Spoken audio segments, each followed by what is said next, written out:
감사합니다. 하나님 말씀 보겠습니다. 하나님 말씀은 빌립보서 4장 말씀입니다. 하나님 말씀은 빌립보서 4장 말씀입니다. 빌립보서 4장 4절에서 9절까지 말씀입니다.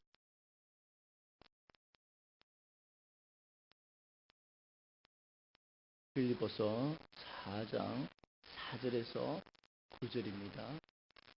교독하겠습니다. 주 안에서 항상 기뻐하라. 내가 다시 말하노니 기뻐하라.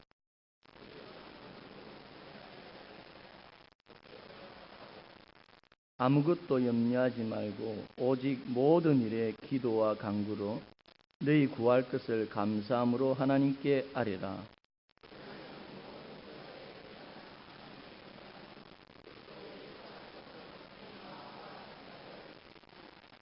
정말로 형제들아, 무엇에든지 참되며 무엇에든지 경건하며 무엇에든지 옳으며 무엇에든지 정결하며 무엇에든지 사랑할 만하며 무엇에든지 칭찬할 만하며 무슨 덕이 있든지 무슨 기림이 있든지 이것들을 생각하라.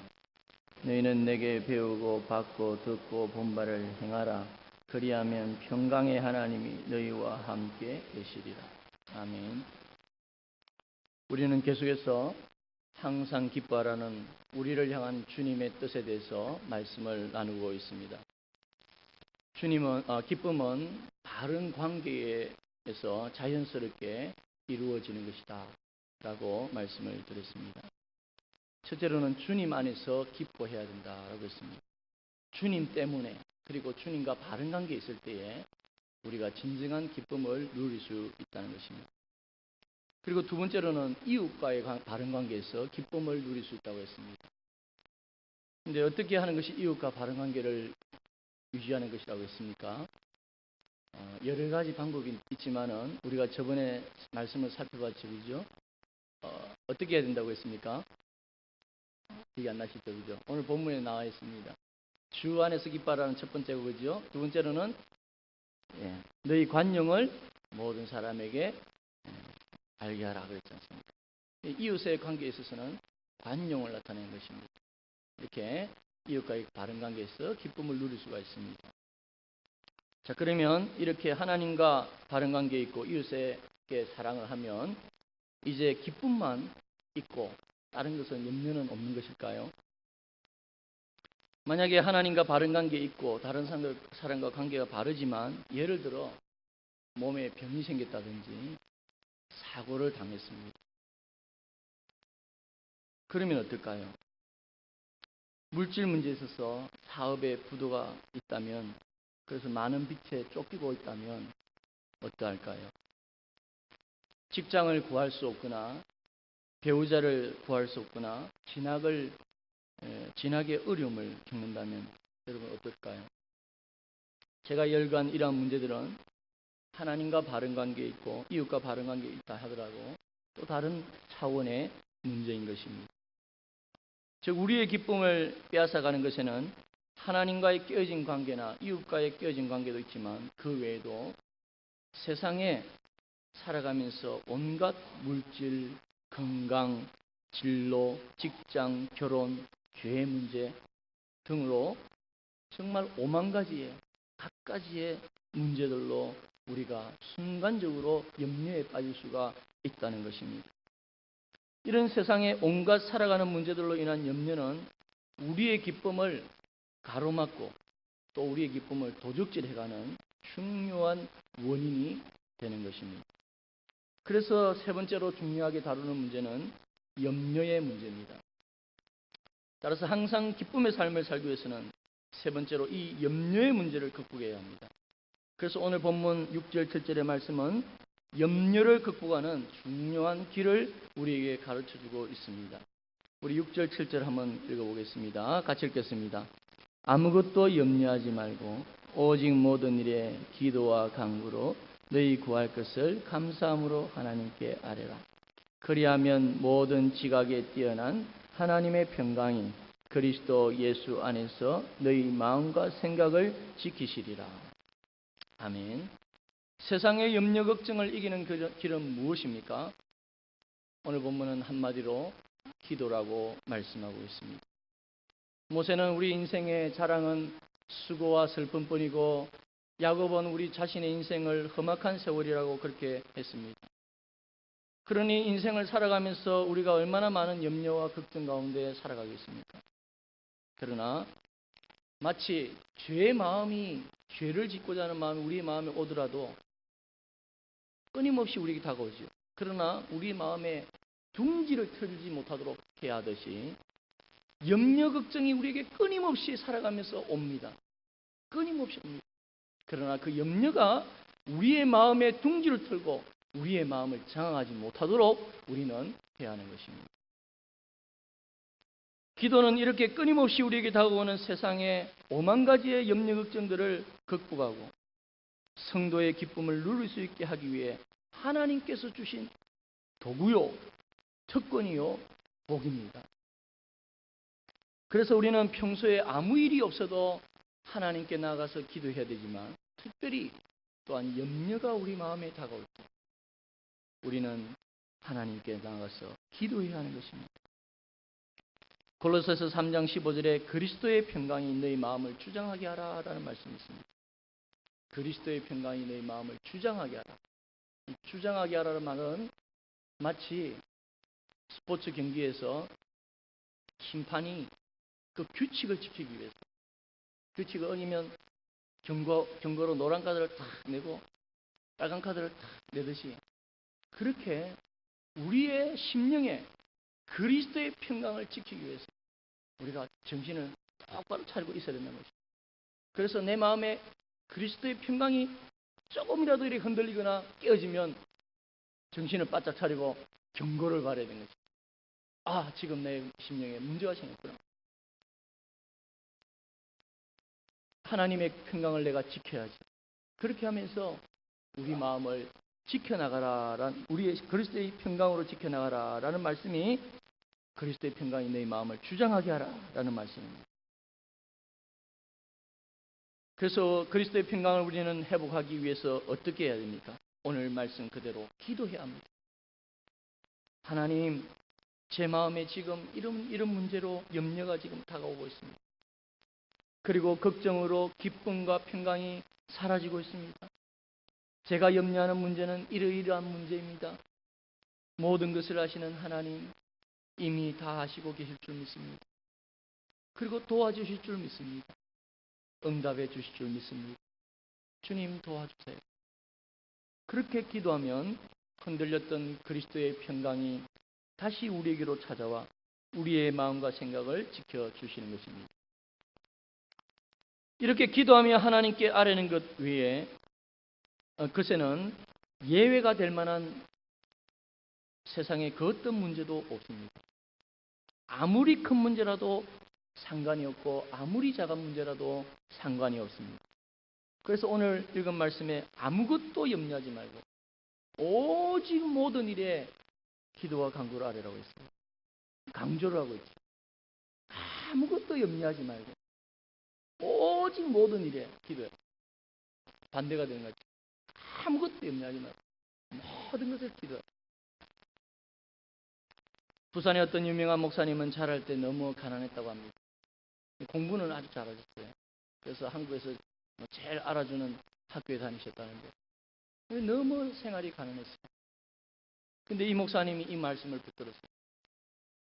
그러니까 하나님이 모든 걸 다 주신다 했으니까 연필이 없으면 책 종이에다가 연필, 모자가 없으면 모자, 하나 정말 하나하나 작은 것까지 딱 종이에 져가지고 하나님 제가 이거 필요합니다.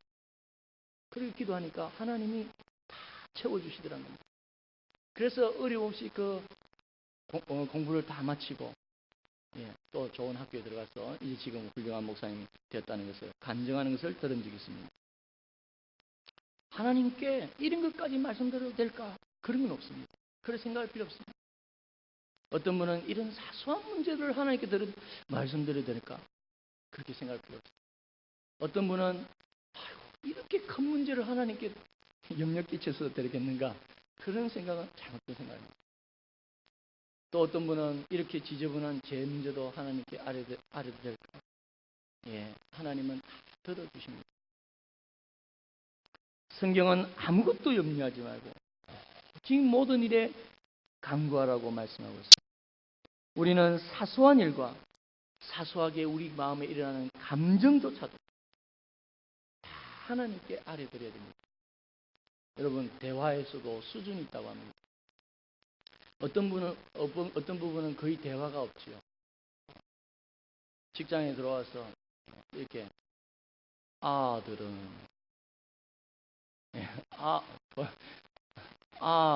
아이들은 이 말입니다. 아들은 그 다음에 밥 먹자, 자자, 그 정도 꼭 필요한 말, 아주 사무적인 말, 그 말만 하고 지낸다고 합니다. 어떤 부분은 대화를 하는데 겉도는 말을 한다고 그래요. 대화는 하는데 겉도는 거예요.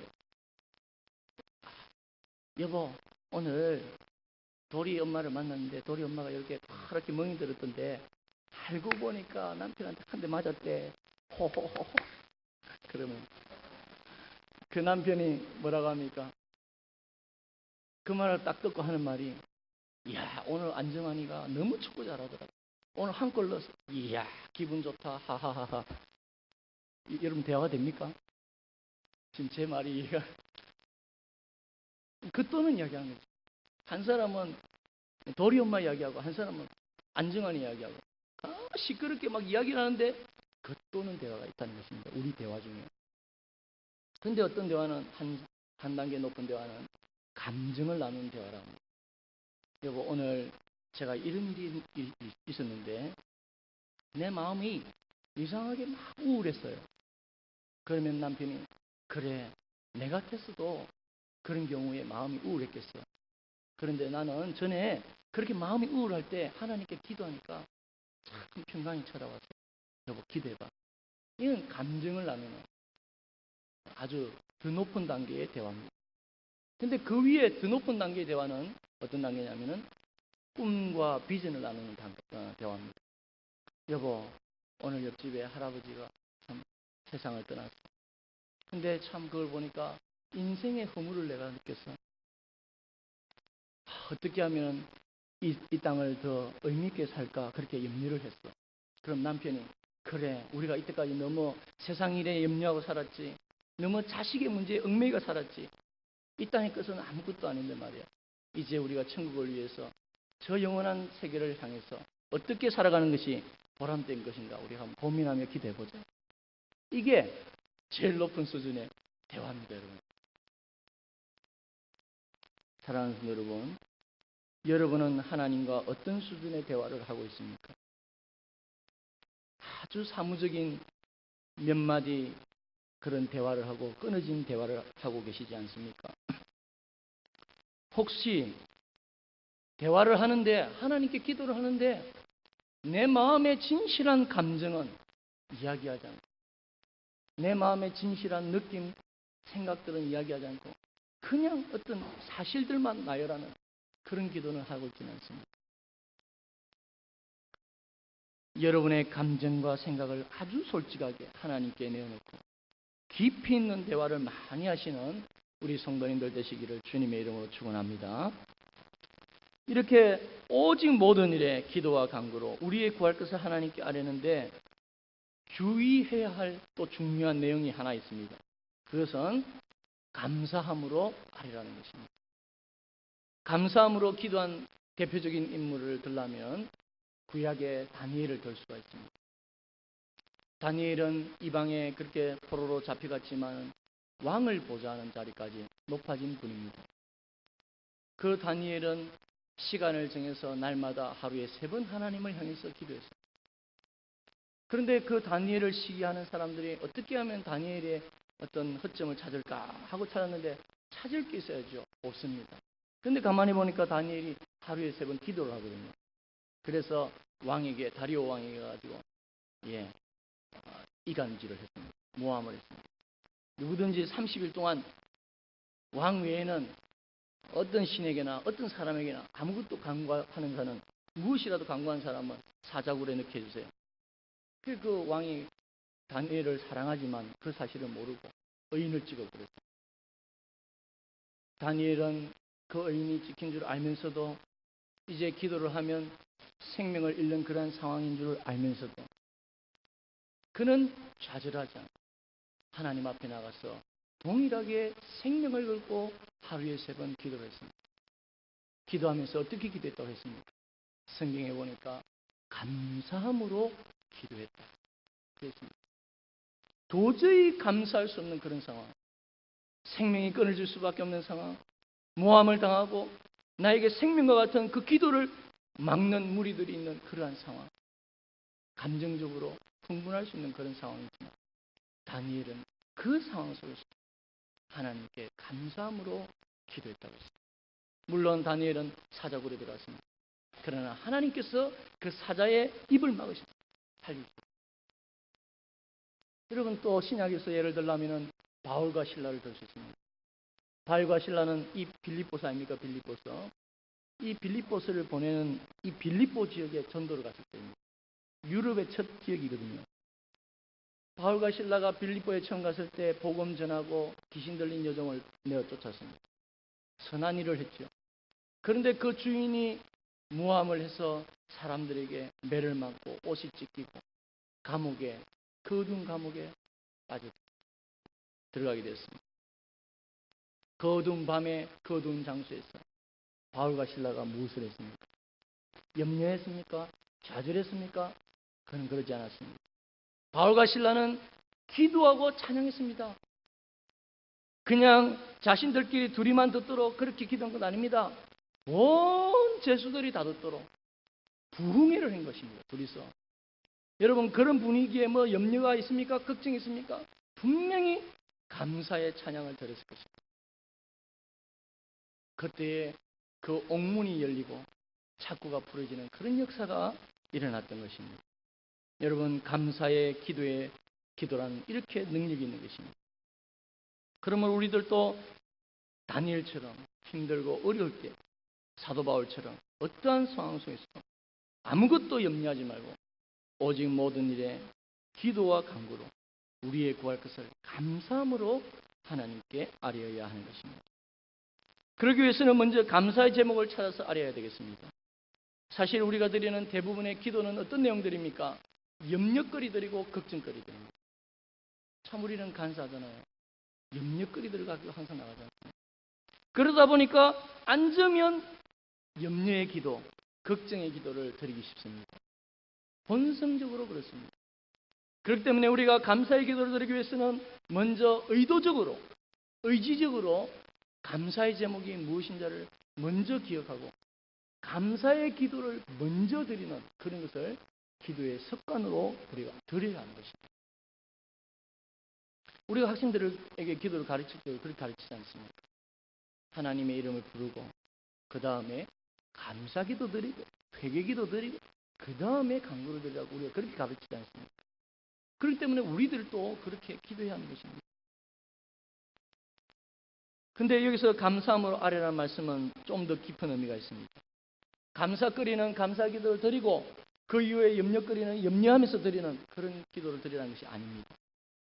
우리가 염려가 되고 걱정이 되는 그것을 감사함으로 아뢰라는 것입니다. 어떻게 염려거리, 걱정거리를 감사함으로 아뢰 수 있습니까? 생각과 마음만 좀 바꾸면 가능합니다.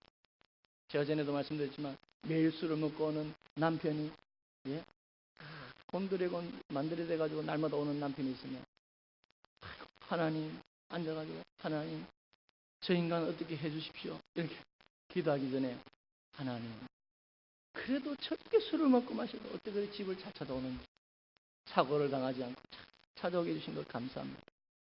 그렇게 감사의 기도를 드리면서 나가는 거예요. 아이가 말을 안 들어도 하나님 저 아이 좀 어떻게 해주세요. 그렇게 기도하기 전에 하나님 감사합니다. 공부는 하지 못해도 건강하게 해주신 것 감사합니다. 뭐 이런 식으로 감사를 그 아이에 대해서 감사를 가지고 나가보세요. 기도가 달라질 버립니다. 질병에 대해서 기도할 때도 마찬가지입니다. 앉으면 그냥 고쳐주세요. 빨리 고쳐주세요. 이렇게 기도하기보다는 하나님 감사합니다. 그래도 지금까지 인도하신 하나님 감사합니다. 지금 죽어도 천국 갈 수 있는 소망 주신 것 같습니다. 그렇게 감사하면서 이 질병의 문제를 들고 나와 보십시오. 여러분, 정말 기도가 달라지는 것입니다. 제 개인적인 경험이 그렇습니다. 달라지더라고요. 기도가 아주 간절해지고요. 너무너무 감격스러워지고요. 그 다음에 다른 사람을 위해서 그 문제 있는 사람을 위해서 기도해도 그렇게 사랑이 넘치게 되고요. 기도가 달라져 버려요. 감사함으로 한번 나가보십시오. 그리고 마지막으로 기도를 감사함으로 또한 마쳐야 합니다. 내 남편 변화시켜 주실 줄 믿고 감사합니다. 내 아들 변화시켜 주신 줄 믿고 감사합니다. 내 육신의 건강 주신 줄 믿고 감사합니다. 감사로 기도를 마치는 것입니다. 왜냐하면 우리들은 간구한 것을 이미 받은 줄로 믿기 때문입니다. 마가복음 11장 24절에 주님은 그러므로 내가 너희에게 말하노니 무엇이든지 기도하고 구한 것은 받은 줄로 믿으라. 그리하면 너희에게 그대로 되리라 말씀하셨습니다. 기도하고 구한 것을 받은 줄로 믿으라. 받은 줄로 믿으니까 기쁘잖아요. 감사가 나오잖아요. 염려는 사라지지 않습니까? 이렇게 기도는 감사로 시작해서 감사로 진행되고 감사로 끝나는 것이 기도인 것입니다. 이렇게 감사로 시작해서 감사로 진행하고 감사로 마치는 기도는 하나님의 선하신 섭리와 인도를 믿는 믿음이 없이는 할 수 없는 기도입니다. 지금까지 인도하신 분도 여호와 하나님이시요 앞으로도 선하게 합력하여 일선을 이루실 분도 우리 하나님 여호와 하나님이신 줄 믿을 때에 감사의 기도를 드릴 수 있는 것입니다. 그래서 오늘 본문에 감사함으로 아뢰라 이 말은 다른 말로 표현하면 믿음으로 아뢰라, 그렇게 같은 말인 것입니다. 시편 50편 23절에 우리 다 같이 한번 따라 한번 읽어볼까요? 감사로 제사를 드리는 자가 하나님을 영화롭게 하나님, 감사로 제사를 드리고 감사로 예배드리고 감사로 기도드리는 그 사람이 하나님을 영화롭게 한다. 지금까지 승리해 주신 하나님 감사합니다. 앞으로도 승리해 주시고 인도해 주실 겁니까? 감사합니다. 그렇게 기도하면 하나님 얼마나 영광 거두시겠어요. 그런데 우리가 불평하면서 원망하면서 염려하면서 지금까지 인도해 주신 하나님에 대해서 원망하고 앞으로도 하나님 인도 안 해주실 걸 생각하고 의심하고 불평하면서 그렇게 기도하면 직접적으로는 아니라도 간접적으로 하나님을 비난하고 공격하는 것이 되지 않습니까? 그래가지고 어떻게 하나님이 영화롭게 영광을 거두겠습니까? 그래서 우리는 감사로 기도할 때에 하나님이 영광을 거두신다는 것을 기억하고 감사로 기도를 드려야 될 줄 믿습니다. 이렇게 믿음으로 감사함으로 아뢰 때 이루어지는 응답의 첫 번째 역사가 무엇입니까? 기쁨의 회복입니다. 기쁨의 회복. 7절을 우리 다 같이 다시 한번 읽어볼까요? 그리하면 모든 지각에 뛰어난 하나님의 평강이 그리스도 예수 안에서 너희 마음과 생각을 지키시리라. 제가 전에 설교하면서 기쁨이란 무엇인가에 대해 정의를 말씀드린 적이 있습니다. 우리의 하나님이 주시는 기쁨은 세상이 주는 쾌락이나 오락이나 개그나 아니면 세상의 소유를 가진 기쁨이 아닙니다. 오늘 7절의 말씀대로 모든 지각에 뛰어나신 하나님의 평강이 우리의 생각과 마음을 지키는 겁니다. 여기 지킨다는 것은 군사 용어입니다. 파수꾼이 다 지키는 걸 말합니다. 근데 파수꾼의 사람은 연약하지. 그러나 하나님은 모든 지각에 뛰어난 하나님이죠. 그 하나님의 평강이 우리 마음을 생각과 우리 마음을 다 지켜줄 때 거기에 진정한 성도의 기쁨인 것입니다. 그렇기 때문에 세상의 갖가지 잡다한 것으로 우리의 마음에 염려가 자리 잡고 기쁨이 사라질 때 기도하면 신령한 기쁨이 우리의 마음에 회복되는 것입니다. 저는 가끔 이 본문을 보면서 왜 하나님께서 감사함을 아뢰라, 그리하면 너희가 염려하는 그 염려거리가 다 응답되고 해결되리라, 그렇게 왜 말씀하시지 않고 하나님의 평강이 우리 마음을 주장할 것이다, 생각을 주장할 것이다, 그래 말씀하셨을까? 그렇게 의문을 가진 적이 있습니다. 그 이유를 말씀드리면 가장 중요한 것은 우리가 처하는 세상의 문제의 어떠함이 중요한 것이 아니라 우리 마음의 어떠함이 가장 중요하기 때문에 하나님께서는 우리의 마음을 먼저 잡아주시는 것입니다. 세상에 아무리 큰 문제들이 있어도 그 심령에 주님이 주시는 평강과 기쁨이 있는 사람은 이미 그 문제를 승리하고 나가는 것입니다. 그러나 아무리 사소한 문제 가운데 있어도 그 마음의 염려와 걱정과 의심과 불평이 가득하면 그 사람은 실패하는, 그 모든 문제에서 실패하고 마는 것입니다. 그래서 하나님의 첫 번째 관심은 우리의 형편과 처지가 나아지는 것이 아닙니다, 여러분. 하나님의 첫 번째 관심은 우리의 자신입니다. 우리의 영혼입니다. 하나님의 가장 큰 관심은 우리의 필요를 채워주시는 것이 아닙니다. 바로 우리 자신인 것입니다. 그래서 하나님께서는 우리 앞에 있는 문제를 무조건 제거해 주시기를 원하는 것이 아닌 것입니다. 그것보다 우리에게 믿음을 주시고 우리에게 평강을 주시고 기쁨을 회복해 주셔서 그 어려운 문제들을 믿음으로 승리하기를 주님은 원하시는 것입니다. 염려거리가 없고 문제거리가 없는 것이 복이 아닙니다, 여러분. 사람은 본성상 너무나 간사해서 문제가 없고 염려가 없으면 기도하지 않습니다. 기도하지 않습니다. 어려움 없어 보세요. 주님 찾습니까? 안 찾습니까? 의지하지 않습니다. 그렇기 때문에 진정한 복은 환경으로부터 변화되는 것이 아니라 기도 가운데서 주님께서 주시는 신령한 감사와 기쁨을 회복하는 것이야말로 진정한 복임을 믿으시기를 축원합니다. 그리고 하나님께서 이렇게 먼저 내 영혼이 잘 되면 범사가 잘 되고 강건하게 되는 그러한 길을 허락해 주시는 것입니다. 그래서 하나님의 응답은 염려거리를 없애주는 것으로 나타나는 것이 아니라 하나님의 평강이 그리스도 예수 안에서 우리의 마음과 생각을 지켜주시는 것입니다. 사랑하는 성도 여러분, 기쁨은 바른 관계에서 자연스럽게 온다고 했습니다.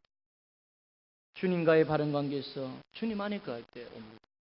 이웃과의 바른 관계, 관용으로 나타난다고 했습니다. 오늘은 우리에게 다가오는 세상의 갖가지 일들과의 바른 관계에서 오는 기쁨에 대해서 생각을 했습니다. 하나님과의 관계를 우리가 보통 신통, 이웃과의 관계를 사랑과 인통, 세상 만물과의 관계를 사통이라기도 하고, 만물이니까 물통이라고 하기도 하고 이렇게 할 수도 있습니다. 오늘은 이 사통, 이 세상에 많은 다가오는 문제들과의 다른 관계, 어떻게 그 염려들 가운데서 기쁨을 누리십니까? 염려를 이기는 최선의 길이 무엇입니까? 기도입니다. 기쁨과 평강을 회복하는 최선의 길이 무엇입니까? 기도입니다. 문제를 이기는 길이 무엇입니까? 기도입니다. 아무것도 염려하지 말고 오직 모든 일에 기도와 간구로 우리의 구할 것을 감사함으로 아뢰며 모든 지각에 뛰어나신 하나님의 평강이 우리의 마음과 생각을 지켜주실 것입니다. 그리고 그 평강 가운데 우리가 승리할 것입니다. 여러분, 이 짧은 두 말씀 안에 항상 기뻐하라는 말씀이 들어있습니다. 쉬지 말고 기도하라는 말씀이 들어가 있습니다. 범사에 감사하라. 이는 그리스도 예수 안에서 너희를 향한 하나님 뜻이란 말씀이 다 들어가 있습니다. 부디 수고와 슬픔인 뿐인 이 세상, 험악한 이 세상을 살아가면서도 아무것도 염려하지 않고 오직 모든 일에 기도와 간구로 감사함으로 아뢰심으로 심령의 평강과 기쁨을 누리시고 영혼이 잘된 같이 범사가 잘되고 강건하시는 복된 성도님들 되시길 주님의 이름으로 축원합니다. 기도하겠습니다.